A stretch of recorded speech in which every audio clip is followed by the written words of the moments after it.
All right, welcome back, folks. This is Jake Ellenbogen, and this is your post-game show following the Rams win over the Minnesota Vikings, their third win on the year. They win in prime time, Thursday night football. Had to have it. And man, oh man, did they look good tonight. Defense, they give up 14 almost immediately, and we instantly start to see some turnarounds, some changes.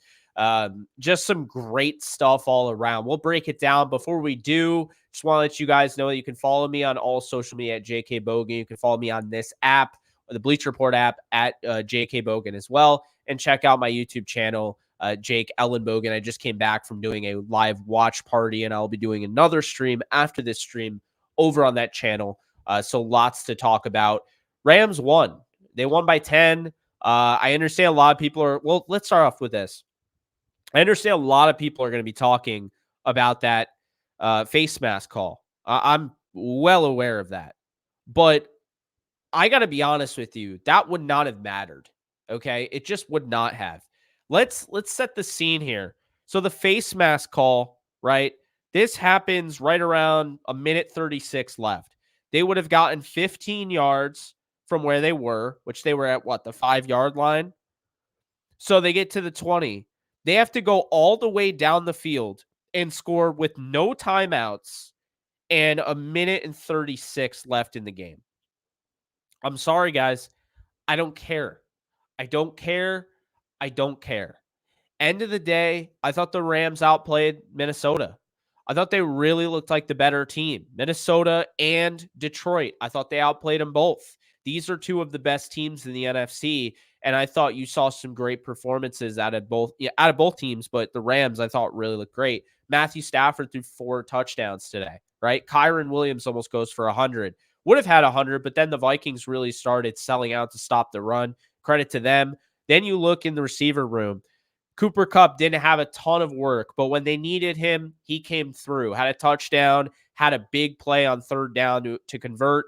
How about Demarcus Robinson? Okay, hasn't been the best this year, was the number 1 receiver, hasn't really done much of anything. He caught 2 touchdowns tonight, took advantage of the more of the spacing that they got because of Nakua and Kupp being back. Kyron Williams getting 7 targets in the receiving game. You love to see that. That led to, of course, a touchdown for him. That kept his touchdown streak going. That's 10 straight games for Kyron Williams with touchdowns. He just continues to look really, really good. So you got to give him credit there.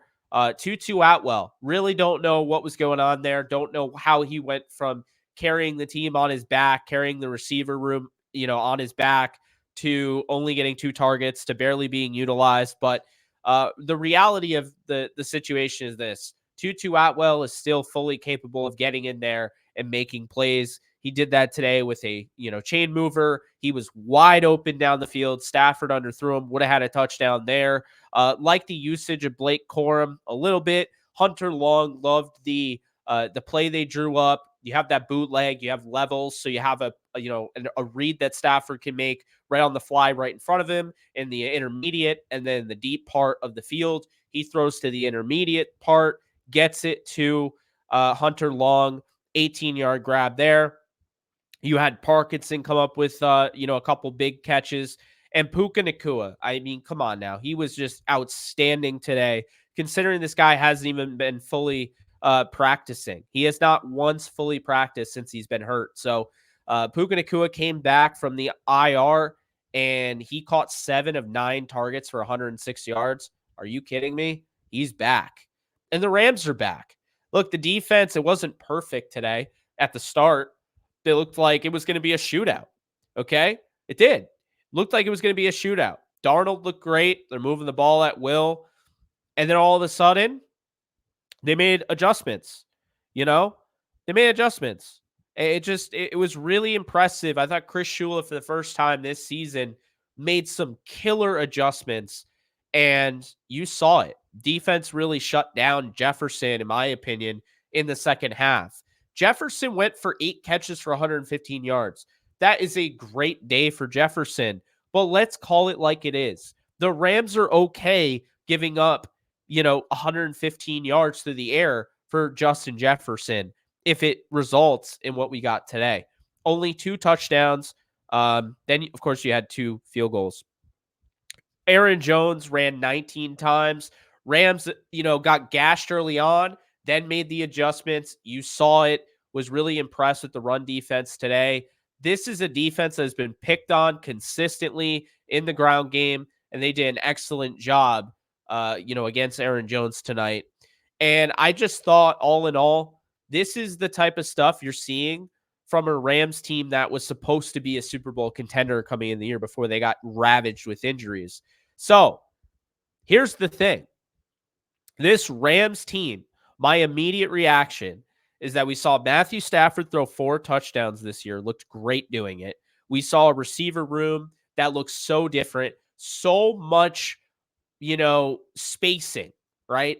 Defenses had to account for Kupp and Nakua, pre-snap motion, all of that.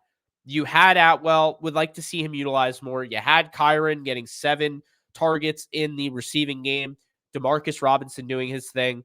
This is all great, but keep this in mind, okay? Keep this in mind.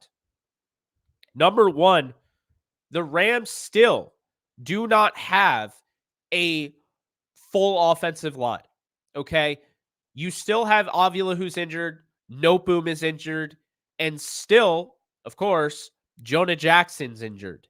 So today, they played with a rookie center and a rookie left guard against one of the most vicious blitzing defenses you will find.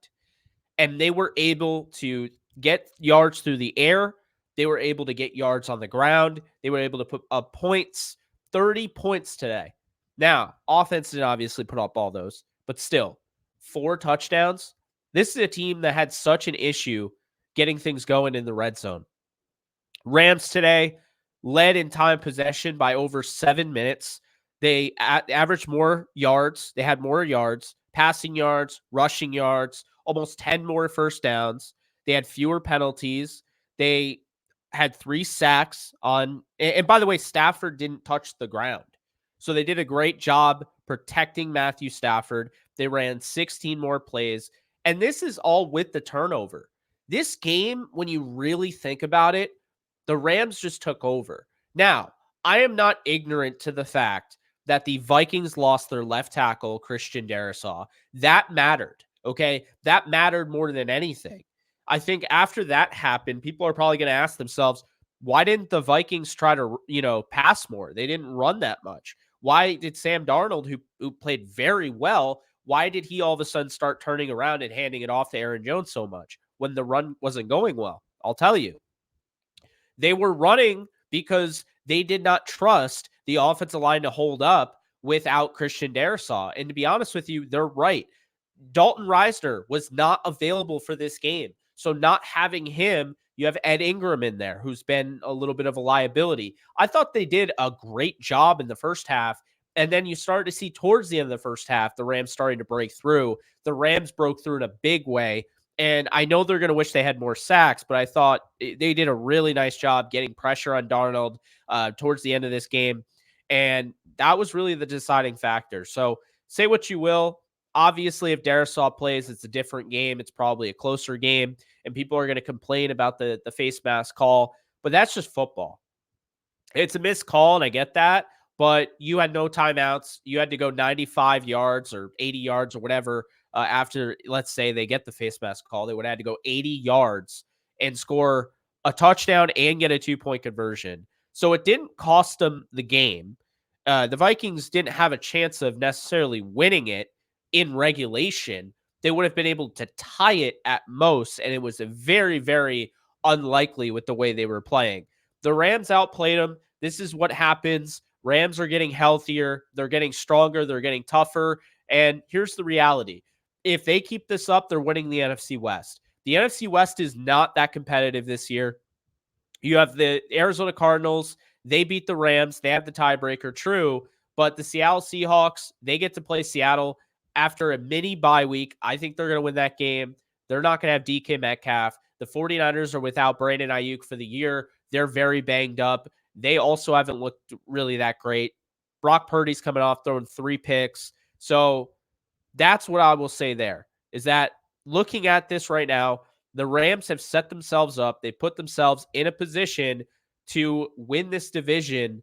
And I think they could win this division convincingly if they play like they did tonight. Keep in mind, they played the Lions tough. They played the 49ers before they got absolutely ravaged with injuries. They were still banged up, but they weren't like they are now. They beat the 49ers. They played the Bears tough, who ended up being better than people thought. They played the Packers tough. Both games came down to the final play. They come out of the bye. They show a little rust, but they're still able to beat the Raiders. They force 4 turnovers, and they go out and they beat the Vikings. And what I thought was a convincing win. This is the team looked better. Now, if this is played in Minnesota, maybe it's a little bit of a different game for sure, but you play what's on your schedule. And once again, teams that played up against the Lions the week before, they continue to lose. And Minnesota played the Lions and they lost again. So now it's 0-5 for those teams. Last year it was the 49ers. This year it's the Lions that are that team. But just credit Sean McVay. I have issues not using Tutu Atwell more. I had issues not seeing Keller Witherspoon out there more. But I really liked the game plan. I liked the play calling for the most part. I'm always going to complain about little things here and there that don't really matter that much. That's just how I am. But this is a big, big win, folks. This is huge. A lot of people were saying, yeah, the Rams might not win this game, but even if they don't, they go to 2-5. Say they beat, Seattle 3-5. They beat Miami 4-5, and then they beat the Patriots 5-5. They're back to 500.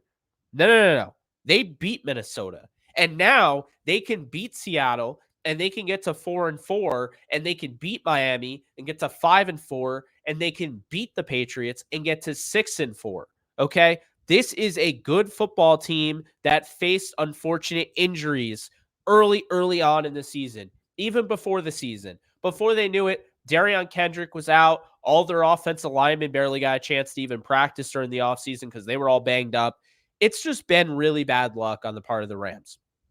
And they have a great training staff. So you can't even say, yeah, their training staff just isn't there. They were great last year. Sometimes it's just your year. And unfortunately, it's been the Rams' year in 2022 and 2024. So now they're putting this together. They're doing this when their back is against the wall with all these trade talks. I'll tell you guys right now, I do not see a way in hell Puka Nacua is traded after winning this game. There is no way. If anything goes down, the Rams are going to trade for somebody, not trade somebody away. I just don't see it.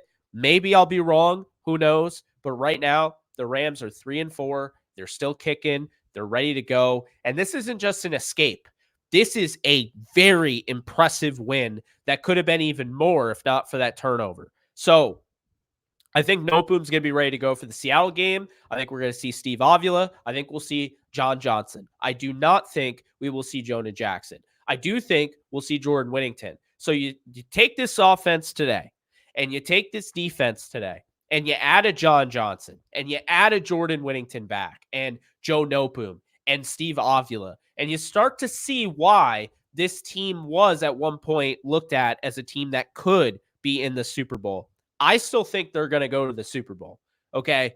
I think this is going to be one of the best turnarounds ever. I feel really good about the Rams. I felt really confident about this game. I never wavered. Once I was pretty locked in that they were going to win this game, at that point, I didn't waver. It's hard when the Rams make it easy because people will say you're biased, but the Rams will make it easy because since Sean McVay has entered the league as a head coach for the Rams, it's just been too easy to pick the Rams. They lose games. Sure, every team loses games, but they've been one of the best organizations since 2017 when he became the head coach. They've been in 2 Super Bowls. They've won 1. Okay. They've been to the playoffs almost every single year as long as they weren't injury ravaged like 2019 and 2022. Last year, they were 3-6 and they turned that around into 10-7. Last year, I also said on Bleacher Report multiple times, I might add, they were going to turn this thing around. They won an ugly game off a bye against the Seahawks, and they went on to win every single game except for the Ravens game, which they lost in overtime. That is a team that turned it around. This team is ahead of that team. They already have their third win. If they can win their fourth game against the Seahawks, they are ahead of last year. And I think they have more talent than last year. And despite not having Aaron Donald, which it feels like they do miss, of course, but despite not having him, they're still one of the top pressure rate teams in football. And on top of that, 3 weeks ago, they had a completely different secondary. And now they feel like they have their secondary in place. They're, putting anybody at linebacker now. You had Omar Spates and Jake Hummel get opportunities, which I loved. And then you have your front, your defensive front. Braden Fisk got pressure. Jared Verse looked incredible tonight.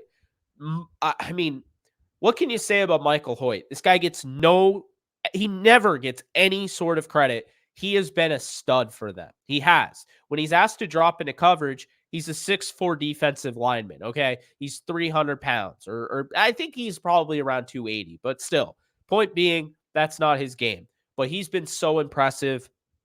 Byron Young with the game-winning safety. Say what you will. Yeah, you could say face mask, all that. Regardless, though, feel really good about that. But, I feel really good about this game. I feel like a lot of people should feel really good about this game. The Rams are back. They're not stopping. I do expect them to go into that Seattle game with a chip on their shoulder. And this offense is going to be really hard to defend, especially with now you talk about Jordan Whittington during that time and Tutu Atwell during that time. These are guys that were getting those big time reps when these players were out. So I expect them to be utilized a little bit more and just add more dimensions to this offense. Very excited to see where this offense goes. Very excited to see where this defense goes. Furthermore, I still don't think we've seen the best of Kyren Williams. He's doing everything he can, but you still got two rookies in the interior of that offensive line. Just wait until they have Avila, who's just absolutely shredding guys in the trenches. Just wait when they have Jonah Jackson. It's going to take longer for Jonah Jackson. He's going to take the longest of everybody injured, but I feel really good about this Rams team, and you should as well. So that's all I got for you guys. Those are my immediate reactions. Just absolutely huge win. Huge win. Guys emerging. I see Quentin Lake in the comments. He's really emerging. Cam Curl is playing with just more confidence than he's had all year. Defense is in a good place. Offense is in a good place. Stafford, I think this is the best Stafford's looked in quite a while. So huge win. On to Seattle, but in the meantime, enjoy the rest of your week, your mini bye until the Rams play next Sunday. So it's gonna be fun. It's definitely gonna be fun. If you counted this team out, well, they're not done, and there's not a quarterback worth tanking for. So hopefully we stop seeing that. But all three phases win exactly, Alex. Feel really good about this team. And I think, like I said, I think everyone should. But that's going to do it. Special thanks, as always, to Bleacher Report for having me on. I've been pushing through this cold or flu or whatever the hell I have. So, obviously, special thanks to Bleacher Report. Special thanks to you guys for listening to my nasally voice. And if you want to listen to more of it, I will also be live on YouTube as well in a little bit here. Rams win 30-20. Be sure to like, subscribe, and comment, wherever you find my stuff.